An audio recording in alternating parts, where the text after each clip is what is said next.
দেখো একেবারেই আমরা যেখানে দাঁড়িয়ে রয়েছি এখান থেকেই কিন্তু মিছিল শুরু হবে এবং তুমি জানো যে শুভেন্দু অধিকারীর নেতৃত্বে আজকে উত্তরকন্যা অভিযানের তারা ডাক দিয়েছেন।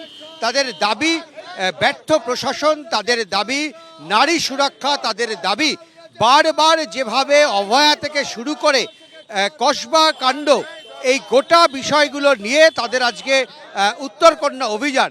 যদিও শেষ পর্যন্ত তারা উত্তরকন্যায় যেতে পারবে না হাইকোর্টের নির্দেশের কারণে। আস্তে আস্তে বিজেপির কর্মী সমর্থক তারা কিন্তু ভিড় জমাতে শুরু করেছে।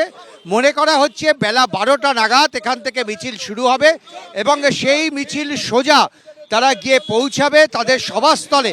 কিন্তু যাওয়ার পথে তাদেরকে উত্তরকন্যা ক্রস করেই যেতে হবে। আমরা দেখেছি সেখানে নিশ্চিত নিরাপত্তা বলয় তৈরি করা হয়েছে, একাধিক ব্যারিকেড তৈরি করা হয়েছে যাতে কোনোভাবে বিজেপির কর্মী সমর্থকরা উত্তরকন্যা পর্যন্ত পৌঁছাতে না পারে।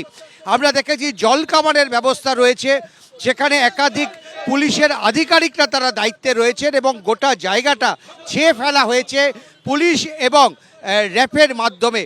অন্যদিকে বিজেপির কর্মী সমর্থক তারা আস্তে আস্তে ভিড় জমাচ্ছেন। এই মোড় থেকে শুরু হবে মিছিল এবং তারা যাবেন সমাবেশস্থলে এবং সমাবেশে গিয়ে মূলত শুভেন্দু অধিকারী, ইন্দ্রনীল খাঁ তারা এই সভায় বক্তব্য রাখবেন।